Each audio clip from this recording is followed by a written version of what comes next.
गुजरात के बड़ोदरा शहर में मंगलवार को भगवान बिरसा मुंडा की जयंती के उपलक्ष्य में भव्य आदिवासी गौरव पदयात्रा का आयोजन किया गया।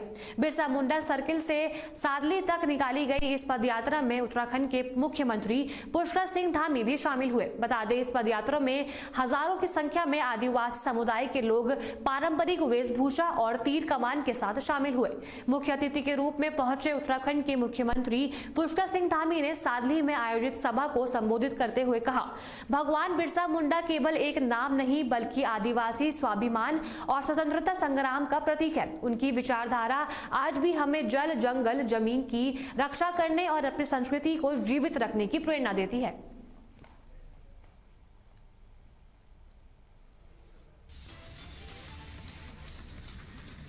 मुख्यमंत्री पुष्कर सिंह धामी का गन्ना खरीद मूल्य में बढ़ोतरी के बाद हरिद्वार में किसानों ने जोरदार स्वागत किया। वहीं संस्कृत यूनिवर्सिटी के एक कार्यक्रम में शामिल होने के लिए गुरुकुल कांगड़ी हेलीपैड पर उतरे मुख्यमंत्री का सैकड़ों किसानों ने माला पहनाकर आभार व्यक्त किया। किसानों ने कहा कि धामी सरकार ने गन्ने का खरीद मूल्य 30 रुपए से बढ़ाकर 405 प्रति क्विंटल कर दिया है, जो अभी तक की सबसे बड़ी बढ़ोतरी है। मुख्यमंत्री ने किसानों के प्रति अपनी प्रतिबद्धता दोहराते हुए कहा कि यह फैसला किसानों की लगातार मांग को देखते हुए लिया गया है। उन्होंने ये भी सुनिश्चित किया कि गन्ना किसानों का भुगतान और खरीद समय पर हो, जिसके लिए चीनी मिलों की आवश्यक निर्देश दिए जाएंगे। गन्ने का मूल्य घोषित कर दिया है और हमारा आगे भी प्रयास रहेगा कि जो गन्ने की उपज में गन्ने का जो उत्पादन है, गन्ने की खेती है, वो ठीक प्रकार से किसान बहुतायात में करे।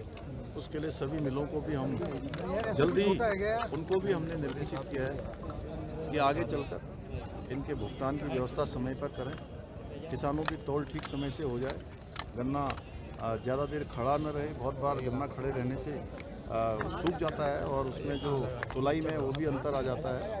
तो हमारा प्रयास है हर प्रकार से हमारे किसानों को सर्वोच्च सुविधा जो है उनको मिलनी चाहिए। हम बहुत धन्यवाद करता हूँ, उनके कारण से निश्चित रूप से हमें बहुत बड़ी ऊर्जा मिलती है और हम किसान भाइयों का हृदय से सबका धन्यवाद करते हैं। तो आज तक के इतिहास में 30 रुपये प्रति क्विंटल आज तक किसी भी सरकार ने रेट नहीं बढ़ाया, लेकिन माननीय योगी जी को देखते हुए हमारे प्रदेश के मुखिया धामी जी ने भी जो है उनसे भी ऊपर 405 रुपये रेट किया है। तो ये बहुत अच्छी बात है, किसानों के हित में बहुत अच्छी बात है। गन्ना मूल्य जो घोषित किया है 405 रुपये, ये बहुत अच्छा फैसला लिया है किसानों के हित में और किसान इससे खुश है। सभी क्षेत्रों में खुश है, पूरे उत्तराखंड के अंदर किसान आए बिल्कुल आए बढ़ेगी। जब 30 रुपये प्रति क्विंटल के हिसाब से रेट बढ़ा है तो 30 रुपये क्विंटल के हिसाब से आए तो बढ़ेगी। गौ सेवकों ने गाय को राजमाता का दर्जा दिलाने की मांग को लेकर हरिद्वार से एक अनूठी दड़बंत यात्रा शुरू की है। बता दें कि ये यात्रा सोमवार को हर की पौड़ी से शुरू हुई है और देहरादून के परेड ग्राउंड तक जाएगी। वहीं यात्रा में शामिल गौ सेवक, जिनमें विनोद चंद्र भट्ट और अनिकेत गिरी शामिल है, रोजाना लगभग 3 किलोमीटर तक सड़क पर लेटकर आगे बढ़ेंगे। गौ सेवकों ने इस यात्रा के माध्यम से सरकार से गौ माता को सम्मानजनक दर्जा दिलाने की मांग करी है और सभी हिंदुओं से इस मुहिम से जुड़ने का आह्वान किया है। इसी खबर में ज्यादा जानकारी के लिए हमारे संवाददाता मनीष कागरान हमारे साथ जुड़ चुके हैं। मनीष, देखिए, जो यात्रा शुरू हुई है तो इसमें तमाम गौ सेवक मौजूद रहे, तो क्या कुछ उनकी मांगे रही और कितना इस यात्रा का असर देखा जाएगा?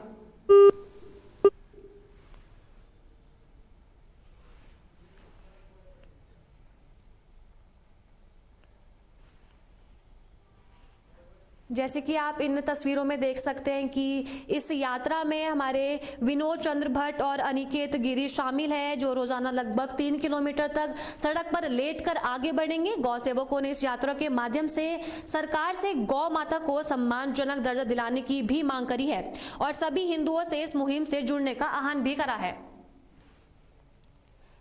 इसी खबर में हमारे संवाददाता मनीष कागरान हमारे साथ जुड़ चुके हैं। मनीष, देखिए, जो ये यात्रा शुरू हुई है तो इसमें तमाम गौ सेवक मौजूद रहे, तो क्या कुछ उनकी मांगे रही और कितना इस यात्रा का असर देखा जाएगा?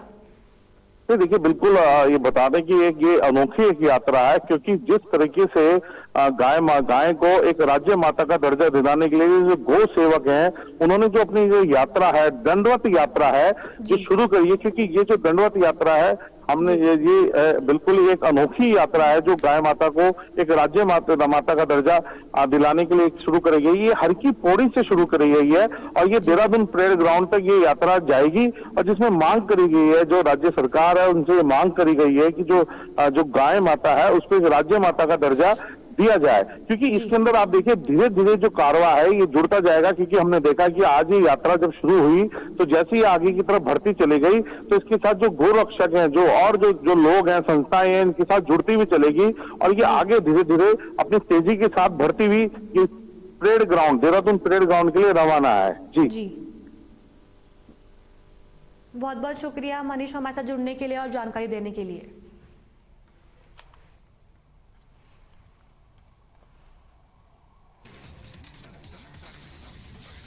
वहीं केंद्रीय संचार मंत्री ज्योतिरादित्य एम सिंधिया के मार्गदर्शन में उत्तराखंड का पहला जेनजी डाकघर शुरू किया गया है। इसका उद्घाटन मुख्य post master general Shashi Shalini और गोविंद वल्लभ पंत इंजीनियरिंग कॉलेज के निदेशक विजय कुमार बंगा की उपस्थिति में हुआ। वहीं अधीक्षक डाकघर पौड़ी मंडल ने बताया कि यह आधुनिक डाकघर खास तौर पर विद्यार्थियों द्वारा विद्यार्थियों के लिए तैयार किया गया है ताकि छात्रों को डाक विभाग की सभी प्रमुख सेवाओं के साथ साथ तेजी और आधुनिक सेवाएं मिल सके। Students for the students by the students, मतलब उनके लिए ही ये पोस्ट ऑफिस बनाया है कि उनको एक इस तरह से डेवलप करें कि उन्हें पोस्ट ऑफिस में आना अच्छा लगे। इसका जो एम्बियंस है, जो इसका जो वातावरण है, आप देखेंगे कि बिल्कुल जो यंगस्टर्स हैं, जेन जी है, उनके हिसाब से ही बनाया हुआ है। तो उन्हें ये लगे कि एक हैंग आउट प्लेस है, वहाँ पे आए और साथ ही जो हमारी जितनी जो सेवाएं हैं पोस्टल सर्विस है उसका फ़ायदा लें। जैसे आप जानते हैं कि जितने भी हमारे पोस्ट ऑफिस की बहुत सारी सेवाएं हैं जिसके बारे में लोग जानते भी नहीं हैं और उनको एक लगता है कि ये सिर्फ यंग लोगों के या सीनियर लोगों के लिए है।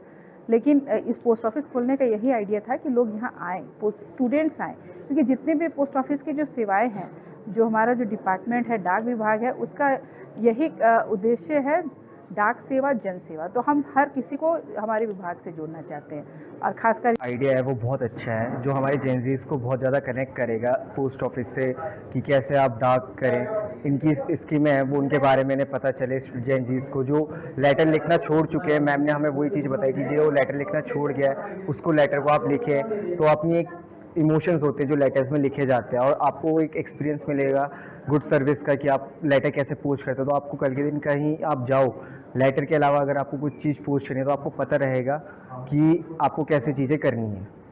कि हमारे जो एसपी सर है पोस्ट पौड़ी के, वो हमारे पास आए, हमसे बात करी कि उन्होंने हमें एक आइडिया बताया कि जेनजीज के लिए हमने एक वर्कहॉलिक प्लेस बनाना है कि यहाँ पे बैठे काम करे।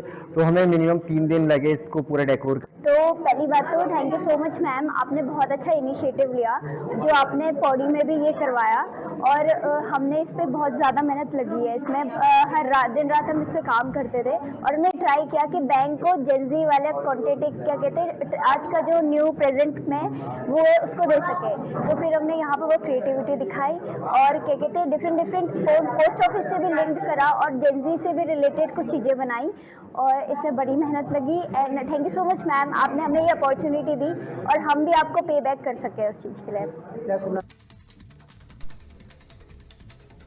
विश्व एड्स दिवस पर पौड़ी गढ़वाल में जिला विधायक विधिक सेवा प्राधिकरण और स्वास्थ्य विभाग ने मिलकर जनता इंटर कॉलेज परसुंदा खाल में एक जागरूकता शिविर आयोजित किया। इसका मुख्य उद्देश्य छात्रों और स्थानीय लोगों को HIV एड्स के संक्रमण, रोकथाम और इससे जुड़ी बीमारियों के बारे में सही जानकारी देना था।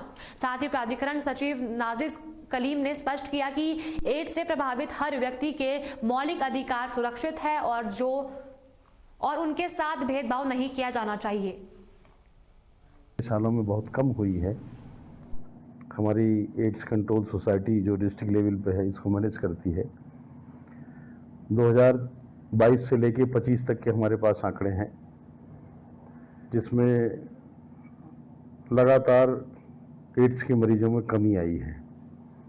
एड्स के मरीजों की स्क्रीनिंग हमारे अस्पतालों में और ANC चेकिंग के दौरान, ब्लड ट्रांसफ्यूजन और ब्लड डोनेशन के दौरान, इन दोनों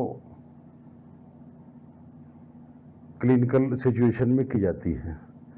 आज की डेट में हमारे पास 25-26 के दौरान कुल 28 पेशेंट रिपोर्ट हुए हैं जो जनपद के 900 जो पूरे स्टेट के 993 केसेस में हैं। कुल मिलाकर हमारे पास 220 मरीज एंटी रिट्रोवायरल थेरेपी पे हैं।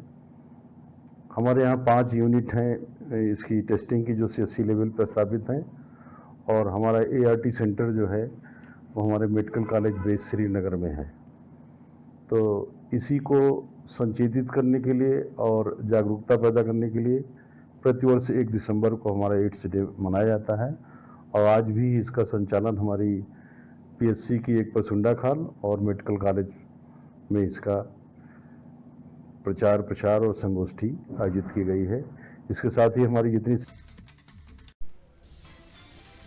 साल के आखिरी महीने में मां वैष्णो देवी के दर्शन करने वाले भक्तों की संख्या बढ़ने के कारण लक्सर से जम्मू तवी या श्री माता वैष्णो देवी कटरा जाने वाली ट्रेनों में भारी भीड़ है। बता दें कि 20 दिसंबर तक हरिद्वार और मुरादाबाद की तरफ से जाने वाले ज्यादातर ट्रेनों में कोई सीट खाली नहीं है और कई में वेटिंग लिस्ट 50 से भी ऊपर चल रही है। वहीं सीनियर DCM मुरादाबाद आदित्य गुप्ता ने बताया कि दिसंबर से फरवरी के बीच कोहरे की संभावना के कारण मुरादाबाद जम्मू तवी रूट की कई गाड़ी रद्द हो गई है, जिससे मौजूदा ट्रेनों में भीड़ और भी बढ़ गई है। साथ ही उन्होंने यात्रियों को तत्काल आरक्षण लेने की सलाह दी है।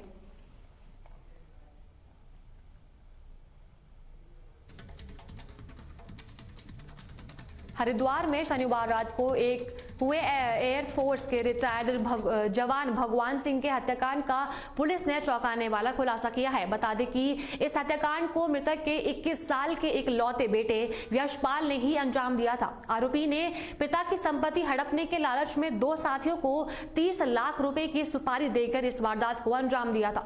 साजिश के तहत बेटे और उसके साथियों ने गाड़ी में लिफ्ट देने के बहाने भगवान सिंह के सिर में तमंचे से गोली मारकर हत्या कर दी।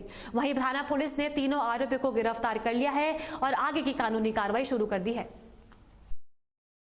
पूरा इसमें विवेचना की तो ये बात तथ्य सामने आए कि जो वादी है एक्चुअल में वही इसमें संदिग्ध प्रतीत हो रहा था। उससे जब सख्ती से पूछताछ की गई तो उसके द्वारा इस पूरे घटनाक्रम में मास्टरमाइंड होना बताया गया। वादी जो मृतक है उसका खुद का बेटा है, उसके द्वारा अपने 2 साथियों के साथ मिलकर अपने पिता की हत्या की गई।